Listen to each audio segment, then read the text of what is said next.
പ്രശ്നോത്തര രത്നമാലികയിൽ 19ാമത്തെ ശ്ലോകമാണ് നമ്മൾ ശ്രദ്ധിക്കുന്നത്. അവസാനം നമ്മൾ കണ്ടത് 49ാമത്തെ ചോദ്യവും ഉത്തരവുമാണ്. ആർക്കായിക്കൊണ്ട് അഥവാ ആരെയാണ് ദേവന്മാർ നമസ്കരിക്കുന്നത്?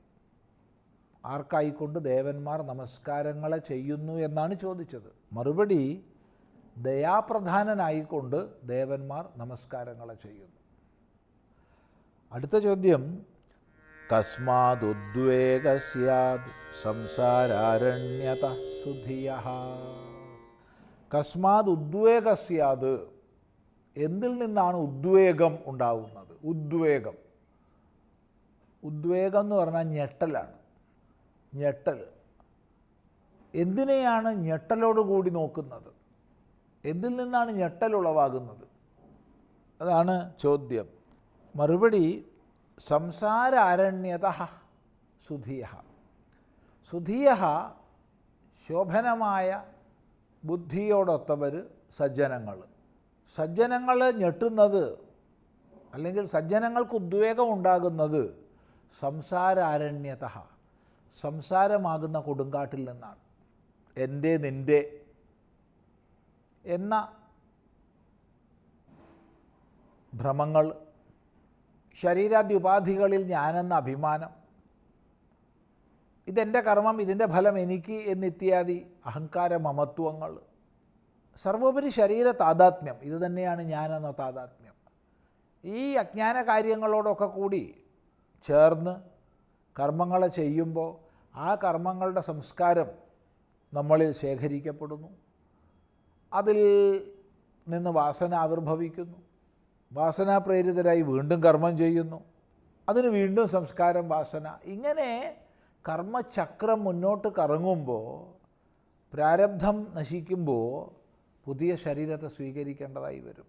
ഇങ്ങനെ ദേഹത്തിൽ നിന്ന് ദേഹത്തിലേക്കുള്ള നിരന്തരമായ കറക്കം. പുനരഭിജനനം, പുനരഭിമരണം, പുനരഭിജനനി ജഠരേ ശയനം എന്ന് പറയുന്നത് തന്നെ ആ ഒരു ക്രമത്തിലുള്ള ഗതി. അതുതന്നെയാണ് ഈ സംസാരം. സംസാരം ഗഹനമായതുകൊണ്ട്,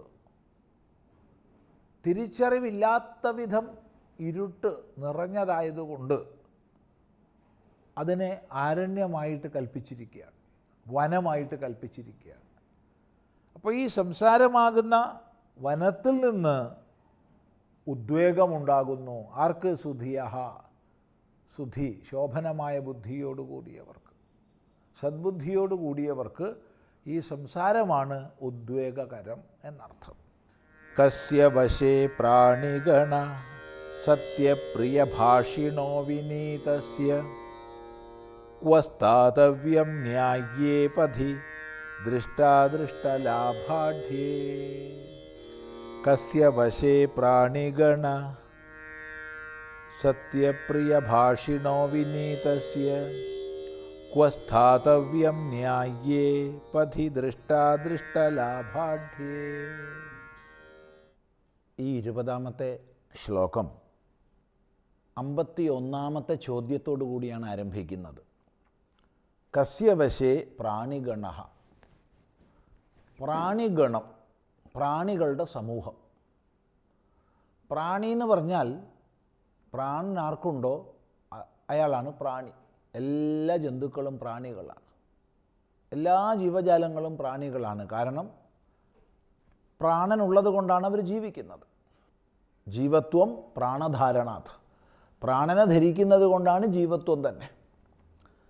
അപ്പോൾ എല്ലാ പ്രാണികളുടെയും ഗണം, ഗണത്തിനവിടെ സമൂഹം എന്നുള്ള അർത്ഥം. സകല ജീവരാശിയും കസ്യ വശേ, ആരുടെ വശത്തിലാണ്, ആർക്കധീനമാണ്, അഥവാ ആർക്ക് എല്ലാ ജീവജാലങ്ങളെയും ആകർഷിക്കാൻ കഴിയും? ഇതാണ് ചോദ്യം. മറുപടി, സത്യപ്രിയഭാഷിണഃ വിനീതസ്യ. സത്യപ്രിയഭാഷിയും വിനീതനുമായവൻ്റെ, വിനീതസ്യ എന്ന് പറഞ്ഞാൽ വിനീതൻ്റെ, സത്യപ്രിയഭാഷിണഃ, സത്യപ്രിയഭാഷിയുടെ. സത്യപ്രിയഭാഷി എന്ന് പറഞ്ഞാൽ സത്യം മാത്രം പറയുക. ആ പറയുന്നതാകട്ടെ പ്രിയമായ ഭാഷയിൽ പറയുക, കേൾക്കുന്നവർക്ക് പ്രിയം തോന്നിക്കുന്ന ഭാഷയിൽ. ഇപ്പോൾ ചിലപ്പോൾ നമുക്ക് സംശയം വരാം. ഒരാൾ തെറ്റായ വഴിക്ക് സഞ്ചരിക്കുമ്പോൾ ആ തെറ്റായ വഴിക്കുള്ള സഞ്ചാരത്തെ തിരുത്താൻ വേണ്ടി നമ്മൾ ഉപദേശിക്കുമ്പോൾ അയാൾക്കത് പ്രിയമാകുമോ? ചോദ്യം. അത് ഹിതമാണെന്നുള്ളത് ശരി തന്നെ, പക്ഷേ പ്രിയമാവില്ലല്ലോ. അയാൾക്ക് അതിനോട് വെറുപ്പല്ലേ ഉണ്ടാവുക നമ്മുടെ വാക്യങ്ങളോട്.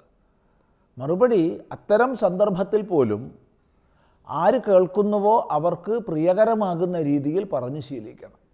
അങ്ങനെ സത്യത്തെ പ്രിയമായ രീതിയിൽ അഥവാ പ്രിയമായ ഭാഷയിൽ പറയുന്ന ആൾ, അയാളാണ് സത്യപ്രിയ ഭാഷീ.